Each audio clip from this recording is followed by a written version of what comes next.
ta từ tiết hacker mà hacker cái chỗ đó rương dương cứ to có về trên từ chia Saigon News này là mình nó cứ hacker còn lui cho bạn và này là cháu lui tam bản anh miền bản anh social media và này là lui cho từ cục công tên là này bỏ cái lui từ vô miền bỏ cái thả lui cho từ thông tin này thì cái mạnh lui vì này nói nó có bộ hacker bạn. Okay, recently TVK Facebook page has been hacked by a hacker and change its names. Thay ní Facebook page page Facebook của bọn to có TVK đóត្រូវបានលួចយក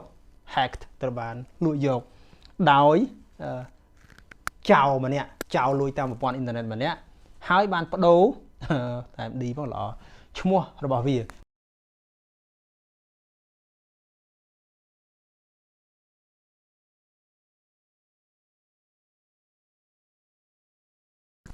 បាទជំរាបសួរនិងសួស្តីបងប្អូនអ្នកសិក្សាភាសាអង់គ្លេសទាំងអស់គ្នាបាទសូមស្វាគមន៍មកកាន់ក្លឹបភាសាបាទហើយអរគុណច្រើនដល់បងប្អូនគាំទ្រសិក្សាភាសាជាមួយ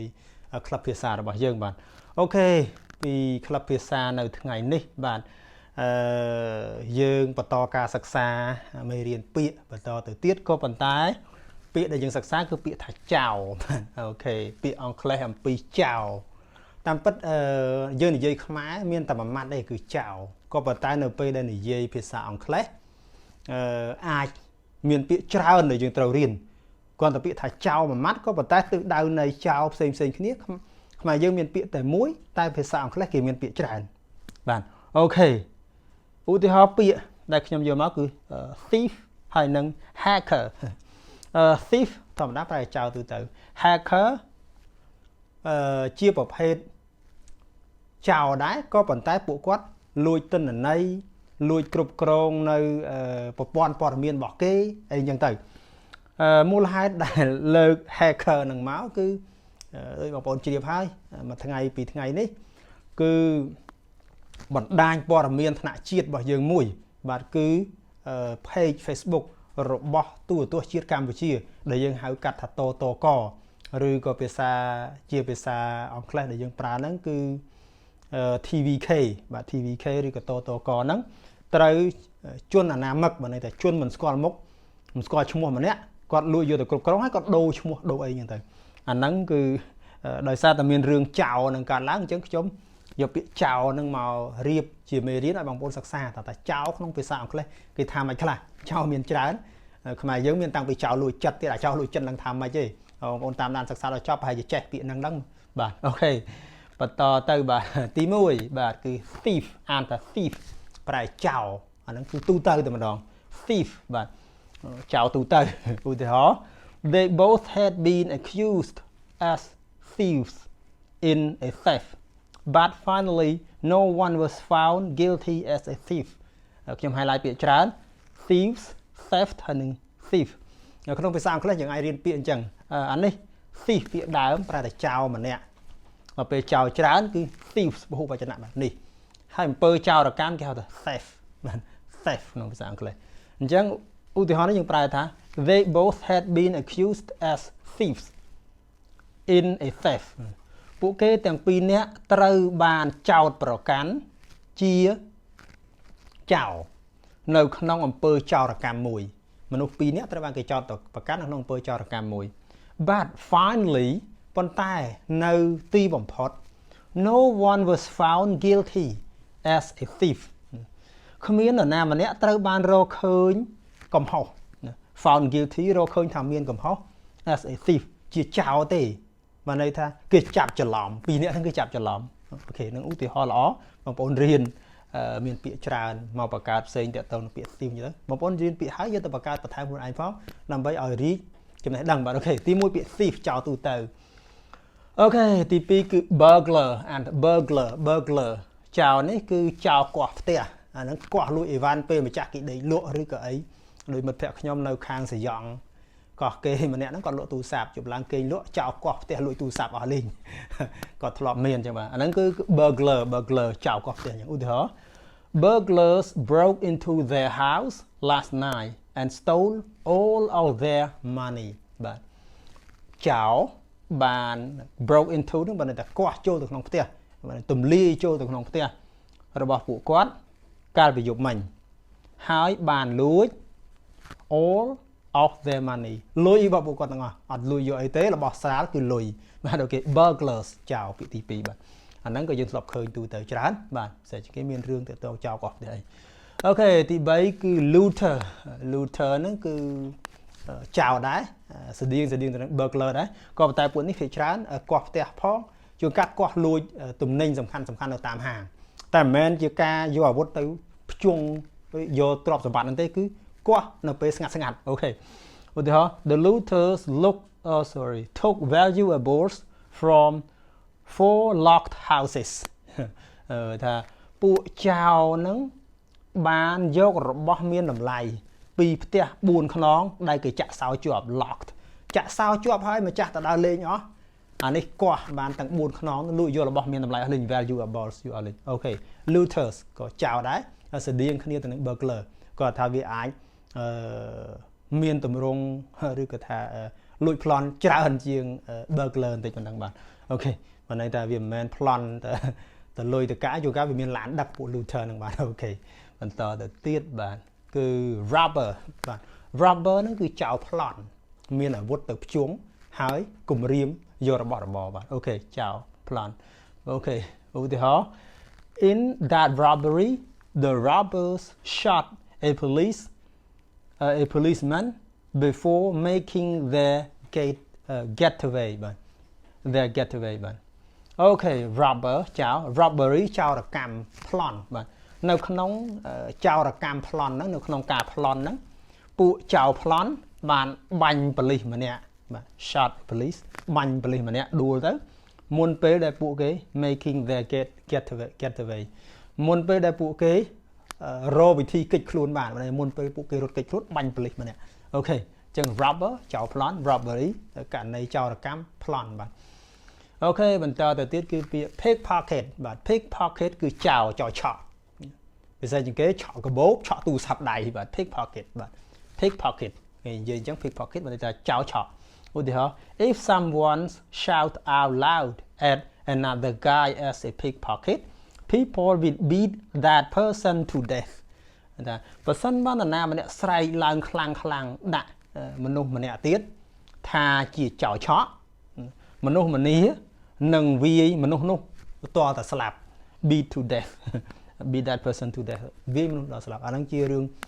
មាននៅក្នុងស្រុកខ្មែរដឹងលួចឬដឹងបានឆក់ឬមិនបានឆក់ទេក៏ប៉ុន្តែគាត់ថានៅពេលដែលមានមនុស្សម្នាក់ស្រែកតែចោប្រកាសជាគេសម្រុកដេញវាយងាប់ខ្មែរអាហ្នឹងរឿងនៅខ្មែរតែអត់ចាប់យកឲ្យប៉ូលីសទេគឺវាយបាទមិនទាន់ដឹងថាគាត់ខុសមែនឬក៏អត់ទេអូខេតែគាត់ថាឧទាហរណ៍នេះចោះប្រចាំពាក្យថា pickpocket បាទចោរឆក់បាទអូខេបន្តទៅទៀត shoplifter បាទ shoplifter ចោរដែរក៏ប៉ុន្តែលួចក្នុងហាងគេដើរទៅឃើញមើលលិចមើលកាតស្ងាត់ឯងលួចរបស់គេដាក់មួយក្នុងកត្រកអីហ្នឹងអាហ្នឹងគេហៅថា shoplifter បាទ shoplifter ចោរលួចក្នុងហាងឧទាហរណ៍ he spent thousands on security cameras and alarms to deter shoplifters គាត់បានចំណាយលុយរាប់ពាន់ដុល្លារទៅលើកាមេរ៉ាសុវត្ថិភាពហើយនឹងសារ៉ែន alarms បានន័យថាសំឡេងរោ to deter shoplifters ដើម្បីរារាំងដើម្បីទប់ស្កាត់ពពួកចោរលួចអីវ៉ាន់ក្នុងហាងជួនកាលរបស់គាត់ទិញមកថ្លៃដែរដាក់លក់ស្អាតអត់ដាក់កាមេរ៉ាអត់ដាក់សំឡេងរោដើម្បីជាសញ្ញាពួកគេលួចយកអីវ៉ាន់អស់អូខេអញ្ចឹងពាក្យនេះប្រយោគនេះគឺដើម្បីឆ្លុះបញ្ចាំងពី shoplifters បាទអូខេបន្តទៅទៀតគឺពាក្យទី7 pirate គឺចោរភាគច្រើនចោរប្លន់នៅតាមនាវាចោរសមុទ្រជាងហៅចោរសមុទ្រគឺប្លន់តាមនាវាពួក pirate នេះភាគច្រើនមាននៅក្នុងរឿងបុរាណសម័យឥឡូវមានយូរមួយក៏តែពីមុនគឺសម្បូរដោយសារមនុស្សធ្វើដំណើរតាមសពៅតាមទូកអីច្រើនហើយមានមនុស្សមានយករបស់របរមានតម្លៃទៅច្រើននេះចោរពួកគាត់ប្លន់តាមសមុទ្រឥឡូវគេជិះទៅយន្តហោះគេអត់សូវ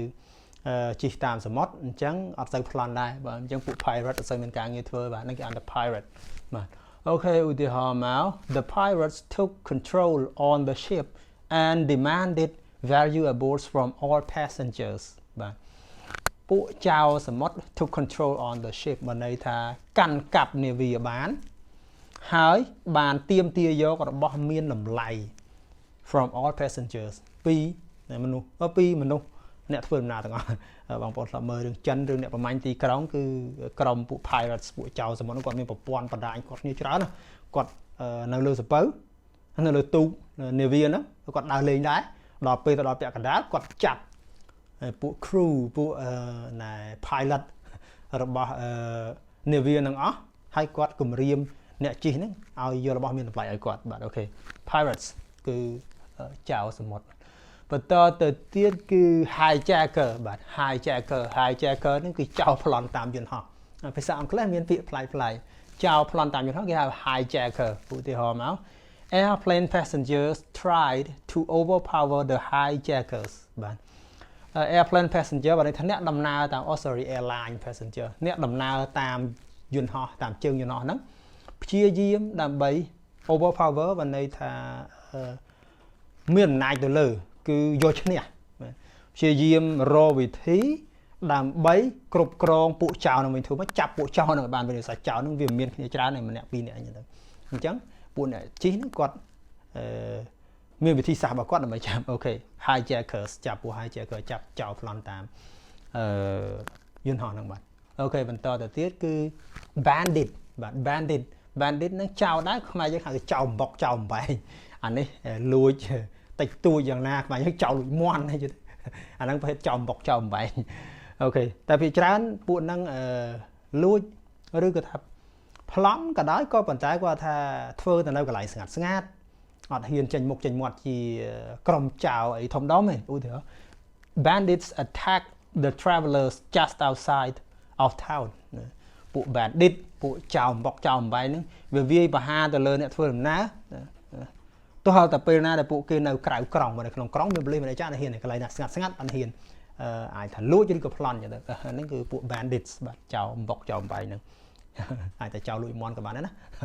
អូខេបន្តទៅទៀតបាទតទៀតគឺ highwayman ចៅប្លន់តាមផ្លូវពួក highwayman ភាគច្រើនមាននៅក្នុងរឿងបុរាណសម័យឥឡូវប្រហែលជាមិនសូវមានទេដោយសារมันមានការដឹកទំនិញបែបហ្នឹងសម័យដើមមានការដឹកទំនិញតាមរទេះឈ្មួញគាត់ជួយដូរឆ្ងាយទៅគេមានពួក highwayman នោះប្លន់តែអ្នកមានទេប្លន់តែរបស់ថ្លៃភាគច្រើនដូចយើងមើលរឿងលក្ខណៈបុរាណដូចតែខៅកបីអីដឹកកបីទៅលក់មានចៅប្លន់កបីប្រភេទហ្នឹងគឺប្រភេទ highwayman គឺគេប្លន់ទៅលើផ្លូវធំអូខេ In the past we sometimes heard that highwaymen stopped chariot businessmen and took away all their property បាទនៅក្នុងអតីតកាលឬកាលពីមុនបុរាណមកហ្នឹងជួនកាលយើងឮថាពួកចៅប្លន់តាមផ្លូវហ្នឹងបានប្រឈប់រទេះបានប្រឈប់ពួកអ្នកជំនួញរទេះពួកអ្នកដឹកអីវ៉ាន់លក់តាមរទេះហើយបានយកទ្រព្យសម្បត្តិពួកគាត់ទាំងអស់គោក្របីសេះយកឲ្យទាំងអស់ស្អីនៅលើនឹងយកតែទាំងអត់ទេទុកតែមនុស្សឲ្យនៅខ្លួនទៅទេនៅតែមនុស្សទៅទេហ្នឹងអត់មានអី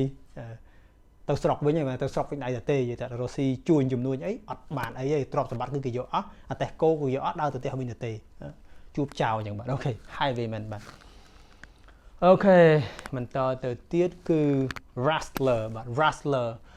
ពួក rustler ហ្នឹងគឺចៅលួចគោគេថាខ្មែរយើងហៅថាចៅលួចសេះបើន័យថាលួចសัตว์ចិញ្ចឹមដែលគេប្រើជាកម្លាំងបាទនៅគេដាក់ទុកក្នុងក្រោលទៅលួចយកពីក្រោលបាទអូខេ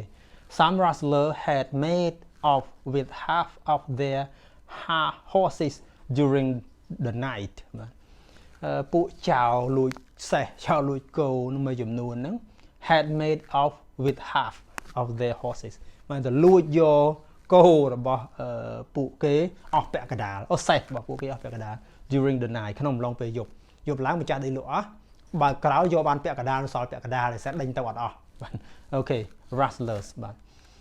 បន្តទៅទៀតគឺ snatcher បាទ snatcher គឺចៅលួចអីវ៉ាន់បាទចៅលួចអីវ៉ាន់ពិសេសជាងគេកបោបអីដាក់ប្រហែលអូសកបោបយកទៅបាត់ហ្នឹងពួក snatcher បាទអូខេ you have to watch out for bag snatchers អ្នកឯងត្រូវប្រយ័ត្នពួកចៅលួចកបោបកបោបអីវ៉ាន់ធំអូសយកទៅរើកកាយអស់លេងអូខេ snatchers ចៅលួចដែរក៏ប៉ុន្តែពេលចាស់លួចអីវ៉ាន់បាទអត់លួចកោះផ្ទះឬក៏អត់លួចអីទេលួចអារបស់ណាងាយឆក់រត់តែមិនមែនក៏ឆក់ទេក៏ប៉ុន្តែបើន័យថាម្ចាស់គេអត់នៅទាញរត់បាត់អូខេ snatcher มันទៅទៀត hacker បាទ hacker គឺចូលដល់រឿងយើងគឺទូតកោវាចេញទៅជា Saigon News ឯណាទៅវិញអាហ្នឹងគឺ hacker ក៏លួចយកបាទន័យថាចោលលួចតាមបណ្ដាញព័ត៌មានបណ្ដាញ social media បាទន័យថាលួចចូលទៅគ្រប់គ្រងទិន្នន័យរបស់គេលួចទៅយកព័ត៌មានរបស់គេគឺថាលួចចូលទៅក្នុងទិន្នន័យធនាគារបាញ់លុយពីនេះទៅនោះអាហ្នឹងគឺ hacker បាទ Okay recently TVK Facebook page has been hacked by a hacker and change its names ថ្មីនេះFacebook page ណា page Facebook របស់តក TVK ហ្នឹងត្រូវបានលួចយក hacked ត្រូវបានលួចយកដោយចៅម្នាក់ចៅលួចតាមប្រព័ន្ធអ៊ីនធឺណិតម្នាក់ហើយបានបដូរតែឌីផងល្អឈ្មោះរបស់វាមិនថាលួចយកតកគេទៅបដូរឈ្មោះដាក់ឯងណា Saigon News អត់មានរូបអត់មានអីសេអសដាក់អានឹងចៅលួចបាទអូខេនេះគឺជាចៅមួយដែលយើងឃើញនៅក្នុងសម័យថ្មីសម័យបច្ចេកវិទ្យាបាទអូខេ hacker ហើយចុងក្រោយចៅលួចចិត្តបាទតាមពិតទៅវាអត់មានពាក្យអីឲ្យចំជាមួយសំនួនបែបខ្មែរបងប្អូនដោយសារតែពាក្យដែលនិយាយក្នុងសំនួនបែបខ្មែរតែចោលលួចចិត្តគឺសំដៅដល់លួចស្រឡាញ់គេដោយបទចម្រៀងយើងចោលលួចចិត្តណាអញ្ចឹងចោលលួចចិត្តវាអត់មានពាក្យក្នុងភាសាអង់គ្លេសទេក៏ប៉ុន្តែយើងអាចប្រើបានគឺពាក្យ have a crush on បានន័យថាលួចស្រឡាញ់នរណាម្នាក់ឃើញគេលួចស្រឡាញ់ have a crush on អញ្ចឹងយើងយកអាហ្នឹងមកបង្កើតប្រយោគមកយើងអាចនិយាយថាចោលលួចចិត្តបាន She has a crush on one of her teachers at school នាងបានលួចស្រឡាញ់គ្រូម្នាក់របស់នាងកាលនៅរៀនអញ្ចឹងយើងអាចនិយាយថានាងធ្លាប់ជាចៅលួចចិត្តការជាចៅលួចចិត្តឬថាលួចបេះដូងគ្រូម្នាក់កាលនៅសាលាលួចចិត្តលួចស្រឡាញ់គ្រូម្នាក់ហ្នឹងបាទចៅលួចចិត្តគឺលួចស្រឡាញ់អូខេអញ្ចឹងរកពាក្យឲ្យត្រូវនឹងពាក្យចៅលួចចិត្តតែម្ដងប្រហែលជារកមិនឃើញទេក្នុងភាសាអង់គ្លេសក៏ប៉ុន្តែបងប្អូនអាចប្រើបានណា has a crush on have a crush on មានន័យថាលួចស្រឡាញ់អញ្ចឹងយើងអាចនិយាយក្នុងទម្រង់កិរិយាសព្ទហើយដាក់បទប្រធានបទអីទៅបង្កើតវាឲ្យទៅជាកិរិយាសព្ទនាងជាចៅលួចចិត្តទៅលើគ្រូបង្រៀនម្នាក់របស់នាងកាលនៅរៀនស្ដាប់ទៅដូចឆ្កងបងប្អូនក៏ប៉ុន្តែគាត់ថាខ្ញុំគាត់តែប្រាប់ថាវិធីសាស្ត្រនេះបងប្អូនអាចប្រើប្រាស់បានដើម្បីបង្កើតប្រយោគអាចនិយាយឲ្យជនជាតិគេយល់បានពាក្យជនជាតិគេឮយើងនិយាយថាអូចៅលួចចិត្តស្ដាប់អត់យល់ចៅលួចចិត្តមានន័យថាម៉េចអូចៅលួចចិត្តមានន័យថាលួចស្រឡាញ់នរណាម្នាក់អត់ឲ្យគេដឹងលួចស្រឡាញ់ណាម្នាក់អត់ឲ្យគេដឹងអញ្ចឹងអានេះគេហៅថា have a crush on បាទ have a crush on someone នេះទៅបាទអូខេទាំងអស់នេះគឺជាពាក្យហើយនឹងប្រយោគដែលយើងយកពាក្យបានរៀនមកតែងទៅជាប្រយោគតាក់ទងទៅនឹងចៅហើយរួមជាមួយនឹងព្រឹត្តិការណ៍ hacker លួចយក Facebook page របស់តកផងដែរបាទអូខេអញ្ចឹងមេរៀនរបស់យើងមានប៉ុណ្ណឹងខ្ញុំសង្ឃឹមថាមេរៀនមួយនេះនឹងមានប្រយោជន៍ច្រើនដល់បងប្អូនអ្នកសិក្សាភាសាអង់គ្លេសទាំងអស់គ្នាហើយក៏សូមអរគុណដែលបងប្អូនគាំទ្រសិក្សាហើយជាពិសេសគឺអរគុណដែលព្យាយាមសិក្សាមេរៀននេះតាំងពីដើមដល់ចប់ផងដែរបាទសូមខន្តីជាស្អីរងមួយឆ្កងបាទសូមគោរពលាបាទ